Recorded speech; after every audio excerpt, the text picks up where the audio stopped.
우리 하나님 말씀 레위기 26장을 보겠습니다.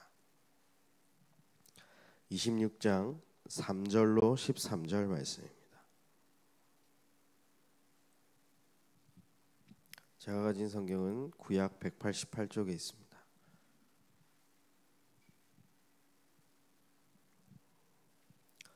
레위기 26장 3절로 13절입니다. 교독하겠습니다. 너희가 내 규례와 계명을 준행하면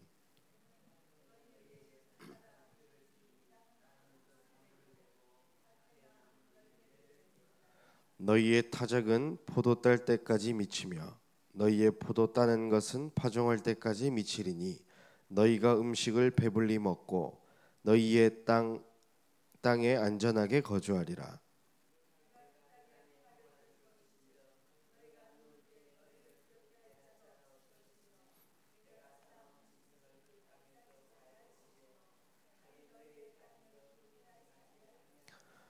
너희의 원수들을 쫓으리니 그들이 너희 앞에서 칼에 엎드러질 것이라.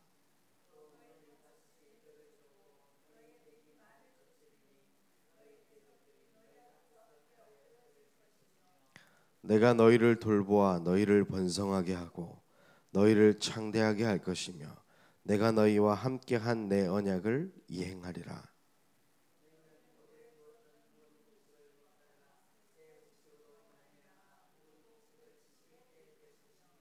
내가 내 성막을 너희 중에 세우리니 내 마음이 너희를 싫어하지 아니할 것이며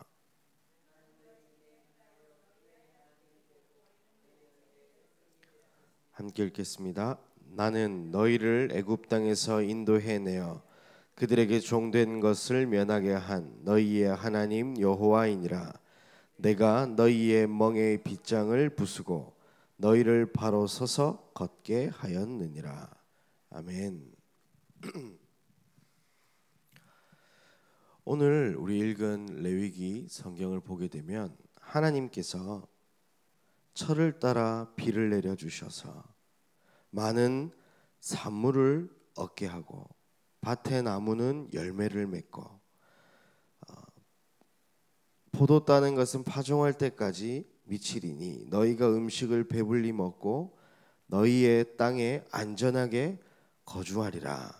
그리고 6절에 보니까 그 땅에 평화를 줄 것인즉 너희가 누울 때 너희를 두려워할 자가 없을 것이며 내가 사나운 짐승을 그 땅에서 제할 것이고 칼이 너희의 땅에 두루 행하지 아니할 것이며 7절을 너희의 원수들을 쫓을 것이니 그들이 너희 앞에서 칼에 엎드러질 것이라.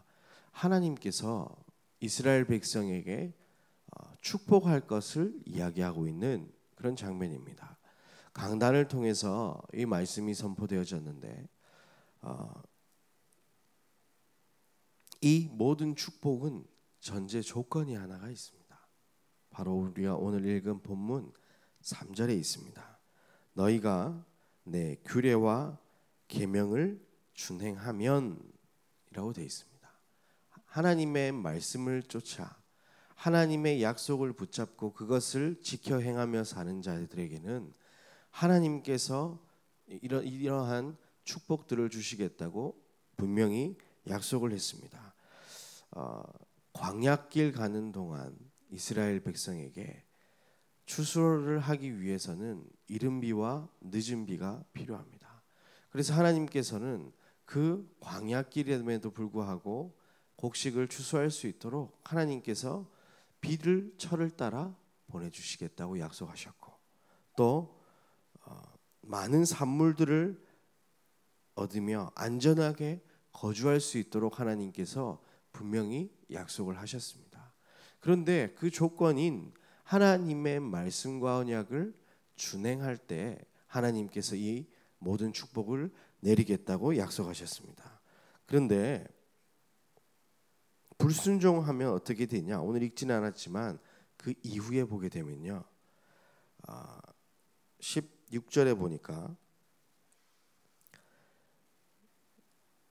내가 너희에게 놀라운 재앙을 내려 폐병과 열병으로 눈이 어둡고 생명이 쇠약하게 될 것이요 너희가 파종한 것은 헛되리니 너희의 대적이 그것을 먹을 것이며 내가 너희를 치리니 너희가 너희의 대적에게 패할 것이요 너희를 미워하는 자가 너희를 다스릴 것이며 너희는 쫓는 자가 없어도 도망하리라. 또 만일 너희가 그렇게까지 되어도 내게 청종하지 아니하면 너희의 죄로 말미암아 내가 너희를 7배나 더 징벌하리라 되어 있습니다. 하나님께서 주신 하나님의 말씀을 순종하고 청종하며 따라가는 자들에게는 모든 축복을 다 더하게 되지만 이를 배반하고 하나님의 말씀을 듣지 않는 자들에게는 하나님께서 저주할 것을 이야기하고 있습니다. 소산을 얻지 못할 것이고 소산을 얻으면 적군들이 다 빼앗아갈 것이다. 거기다가 그래도 하나님의 말씀에 청종하지 아니하면 7배나 더 징벌할 것을 하나님은 분명히 말씀하셨습니다. 왜 아침부터 이런 얘기를 하느냐? 우리가 막 하나님의 말씀을 지키기 위해서 노력해야 되느냐? 그런 말씀을 드리고 싶은 것은 아닙니다. 하나님께서 우리에게 주신 이 언약의 말씀이 우리의 삶 속에 늘 생각되어지고 그것을 붙잡고 우리가 기도할 수 있다면 그것이 우리에게 가장 큰 은혜이며 축복인 줄 믿습니다. 그때에 하나님께서 우리에게 이 모든 육신의 복도 더해 주실 것을 이야기하고 있습니다. 하나님께서 너 내 말 안 들으면 안 돼. 내 말 꼭 들어야 돼. 그렇게 말씀하시는 것이 아닙니다. 하나님의 언약 안에 생명이 있고 하나님의 말씀 속에 능력이 있는 줄 믿습니다. 우리가 이 땅 살아가는 동안에 우리 뜻대로 살아가서 잘 될 수 있는 것이 하나도 없기에 호시탐탐 마귀 사단이 함정과 덫을 놓아놓고 우리를 넘어뜨리려 하고 있기 때문에 하나님께서는 말씀을 주셨고 그 말씀을 지켜 준행하라고 이야기하고 계시는 겁니다. 그렇다면 우리는 어떤 하나님의 언약을 순종해야 될 것입니까? 분명히 신명기 10장 13절에 보면 이런 말씀이 있습니다.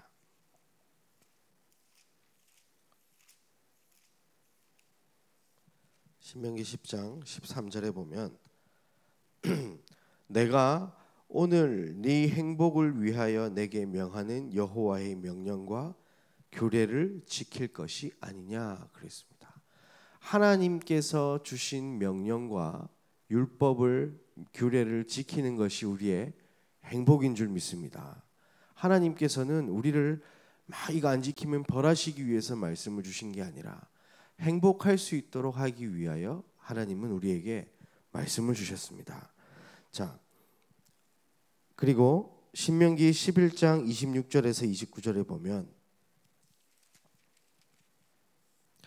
내가 오늘 복과 저주를 너희 앞에 두다니 너희가 만일 내가 오늘 너희에게 명하는 너희의 하나님 여호와의 명령을 들으면 복이 될 것이요 너희가 만일 내가 오늘 너희에게 명령하는 도에서 돌이켜 떠나 너희의 하나님 여호와의 명령을 듣지 않고 본래 알지 못하던 다른 신을 따르면 저주를 받으리라.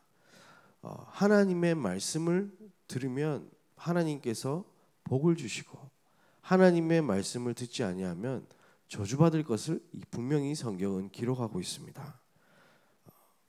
우리가 하나님의 말씀을 다 지켜야 되겠죠. 그런데 우리가 다 지킬 수 있습니까? 우리가 하나님께서 주신 율법 그 중에 가장 우리에게 주신 언약 중에 10계명이 있습니다. 그 1계명조차 우리는 지키기가 힘듭니다. 나 외에 다른 신을 섬기지 말라고 분명히 하나님은 이야기하고 있는데 우리의 마음속에 때로는 하나님보다 더 사랑하는 것이 문득문득 생길 때가 있지 않습니까? 때로는 우리 자녀가, 때로는 경제가, 때로는 내 눈앞에 있는 성공이 우리를 하나님보다 더 사랑하게 만들 때도 있습니다. 우리는 이 땅 살아가는 동안에 10계명의 1계명조차 지킬 수 없는 그런 존재입니다. 그런데 하나님께서는 이 말씀을 우리에게 허락하여 주셨고 이 율법의 마침으로 예수 그리스도를 우리에게 보내어 주신 줄 믿습니다. 보면 로마서 8장 3절에 보면 육신이 연약하여 할 수 없다고 그랬습니다. 하나님께서 주신 율법을 우리가 지킬 수가 없습니다. 그런데 8장 1절을 2절을 보면 그리스도 예수 안에 있는 자들에게는 결코 정죄함이 없다고 이야기하고 있습니다. 왜 그렇습니까?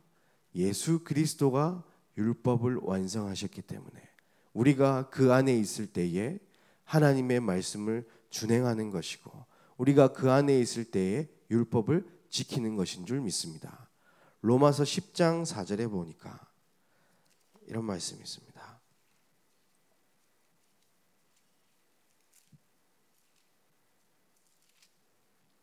그리스도는 모든 믿는 자에게 의를 이루기 위하여 율법의 마침이 되시니라. 아멘. 우리가 율법을 지금 신약 시대에는 하나씩 하나씩 세어가며 다 지킬 필요가 없게 돼 버렸습니다. 왜냐? 이 모든 율법을 예수님께서 십자가에서 다 이루셨고 마치셨기 때문입니다. 우리는 그래서 하나님이 보내신 예수, 그분을 그리스도로 믿기만 하면 우리 인생은 하나님의 말씀을 준행하고 하나님의 규례를 따라 살아갈 수 있게 된 것입니다. 불신자가 하나님 믿지 않는 사람이 하나님의 말씀을 지켜 행한다고 복을 받겠습니까? 아닙니다. 하나님은 분명히 우리에게 예수 그리스도를 보내셨고 그 예수 그리스도를 믿는 자들에게 자녀 삼으시고 하나님의 말씀을 마음속에 담아주실 줄 확신합니다. 그때에 하나님이 약속하신 대로 축복하시고 은혜를 주시는 것입니다. 오늘 우리 읽은 성경에 보면 9절에 보니까 하나님은 이렇게 이야기하고 있습니다. 오늘 우리가 하나님의 말씀을 다 들을 때에는 내가 너희를 돌보아 너희를 번성하게 하고 너희를 창대하게 할 것이며 내가 너희와 함께한 내 언약을 이행하리라 했습니다. 하나님께서 복 주시기로 약속하신 이 모든 것을 하나님께서 지키신다고 이야기하는 겁니다. 우리가 우리에게 하나님이 주신 언약의 주인공 되신 예수 그리스도, 그분을 믿고 따라갈 때에 하나님께서 이 모든 은혜를 우리에게 허락하실 줄 확신합니다. 그리고 13절에 보니까 나는 너희를 애굽 땅에서 인도해내어 그들에게 종된 것을 면하게 한 너희의 하나님 여호와니라. 내가 너희의 멍에의 빗장을 부수고 너희를 바로 서서 걷게 하였느니라. 우리가 살아감에 있어서 이스라엘이 아직 노예되었을 때에 빗장이 쳐져 있는 막혀 있는 부분이 있다면 하나님께서 뚫어주실 줄 믿습니다. 우리에게 있는 그 요소를 찾아내라고 강단은 이야기하고 있습니다. 하나님의 말씀은 우리가 지켜 행할 때 복인데 우리가 하나님의 말씀을 따라가지 못하게 만드는 우리의 요소, 이번 한 주간 예수 이름 붙잡고 기도할 때에 하나님께서 그 빗장을 부숴주시고 우리를 바로 서서 걷게 할 줄 확신합니다. 정말로요, 우리가 살아감에 있어서 의외로 신앙생활 하는데 하나님의 말씀을 받으면서도 하나님의 말씀이 이렇게 가라고 하면 이렇게 가면 되는데 그렇게 방해하는 요소들이 참 많은 것 같아요. 요나서를 보게 되면 하나님은 분명히 니느웨로 가라고 했는데 자기 마음의 원수들에게 복음 전하면 그들이 저주를 면하고 하나님 앞에 돌아오는 축복을 받게 되기 때문에 다시스로 가는 요나의 모습들이 있지 않습니까? 우리에게도 그런 모습들이 있을 수 있습니다. 이번 한 주간 정말로 기도하면서 하나님께서 주신 그 참된 축복을 누리시기를 예수님의 이름으로 축복합니다. 그래서 오늘 우리 읽은 본문 중에 평화의 주인공 되신 예수 그리스도, 6절에 보니까 하나님께서 많은 산물을 주고 그리고 안전하게 거주하며 평화를 줄 것을 약속하셨는데 성경은 이 평화의 주인공이 예수 그리스도라고 이야기하고 있습니다. 누가복음 2장 14절에 보니까 우리가 성탄절 날 참 많이 보는 본문인데요.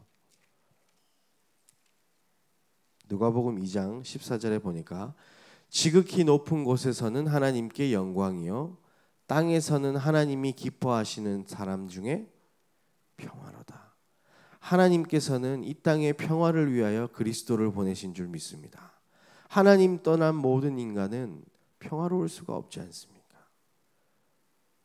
열심히 내 유익을 쫓아서 물질, 성공 쫓아 열심히 달려가다가 다른 사람들과의 경쟁 속에서 치열하게 살다가 힘들게 살아갈 수밖에 없는 그런 존재인데, 그리스도를 내 인생의 주로 시인하는 그 순간 우리는 그런 세상이 말하는 성공을 위해서 경쟁하며 살아가는 존재가 아니라 하나님의 주신 복을 받으면서 살아가는 존재가 되어진 줄 믿습니다. 원래 하나님께서 우리 인간을 창조하셨을 때에는 하나님과 함께하는 하나님의 형상으로 이 세상을 정복하고 다스릴 존재로, 생육하고 번성하는 존재로 하나님이 우리를 만드셨습니다. 그 축복들이 다 회복되어지는 것이 예수 이름인 줄 믿습니다. 우리 안에 참된 평화 누가 있겠습니까?